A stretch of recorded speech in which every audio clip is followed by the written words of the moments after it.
I'm sitting here in the Netherlands with Edward Hartley, who is a pretty well-known networker.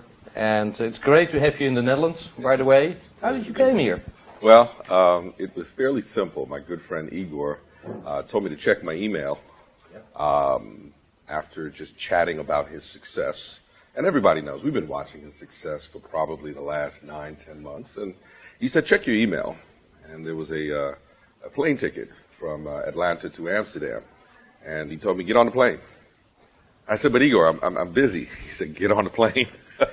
So after kind of just thinking about it, I said, you know what? It really didn't make sense to watch my good friend a fast track to a billionaire. And that's what I felt. He was on a fast track to becoming a billionaire. And I didn't want my grandchildren, my great-grandchildren to say, well, Daddy's good friend became a billionaire, and you didn't, and he didn't, because he didn't want to get on a plane. So it was a pretty simple decision. Now, maybe a difficult question, but you were involved in a previous opportunity. You were pretty successful in that one. So why OneCoin at this moment? Well, you know, what I just said a moment ago plays into it. I mean, some people look at the fact that OneCoin is making people lots of money, and that's clear. It's obvious. But there's a greater mission. And because I'm a person from finance, my background, I'm a forensic accountant. I spent years consulting companies, looking at trajectories of patterns of where companies are going.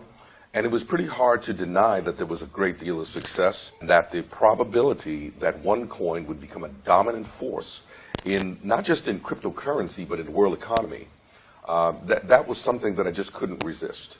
When I didn't know, I didn't know.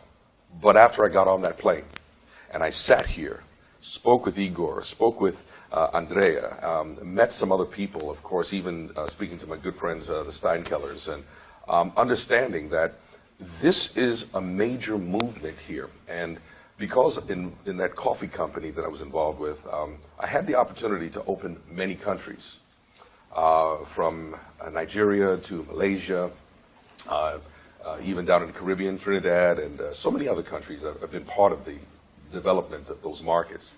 So when you understand the difficulty in terms of money movement and the cost and how it affects the middle class and the not so, I don't want to call them poor, but let's just be real, the people who are less fortunate financially. I think cryptocurrency and the methodology that OneCoin, Dr. Ruja has put together is something that's going to change the world. Okay, now a difficult question, another one. A lot of people say, listen, OneCoin, it is a Ponzi. And that is, of course, an ugly one. Now, you are a forensic accountant, so give me the reason why it is not. You know what? Look, I can't tell you it is not, per se, because everyone has a perspective. Just a few weeks ago, I was watching an interview where Bitcoin was classified as a Ponzi scheme. A multi-billion-dollar successful Ponzi scheme. Are you kidding me? You see, what I believe is that propaganda will always get people's attention, okay? So what better way to argue the movement, the growth of something that's really powerful? I mean, just the fact that so many people have paid so much attention and called it those kind of names, that lets you know you're onto something. Why? If you go back, history, and I want to use one example. I mean, I can give you dozens, okay, because I've done my due diligence. But if you take Uber has a market cap today of about $64 billion. And it's a fairly young company. But it was considered a scam. It was considered a company that wouldn't survive. Why? Because the establishment. And again, I'm not trying to sound, I may be considered contrarianist, but I'm not an anarchist, okay? So what I'm saying to you is that, yeah, most people will put out negative publicity so that their, whatever their opposition will have a harder road to travel. Uber, you look back 100 years, there was a shared ride organization. There was a process just like Uber 100 years ago. And it was highly regulated. Why? Because the establishment didn't want it to be successful. It's called the jitney. Anyone who does due diligence about the jitney will understand. A 5-cent shared ride situation years ago was going to put the transportation industry on its side. So they regulated it. It went away. In 2 years, it went away. Okay.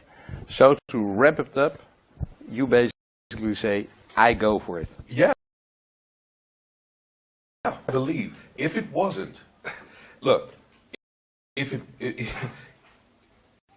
nobody pays attention to a dog that doesn't bark. Okay?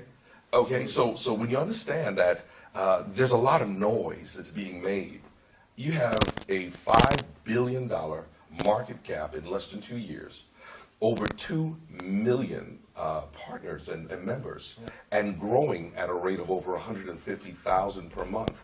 Yeah, there's a lot of people nervous. And what am I saying? I'm saying that the banking industry, the financial services industry, those who are capitalizing on the inability or the lack of ability to move money freely from country to country, from continent to continent, from person to person, they make tremendous amounts of money.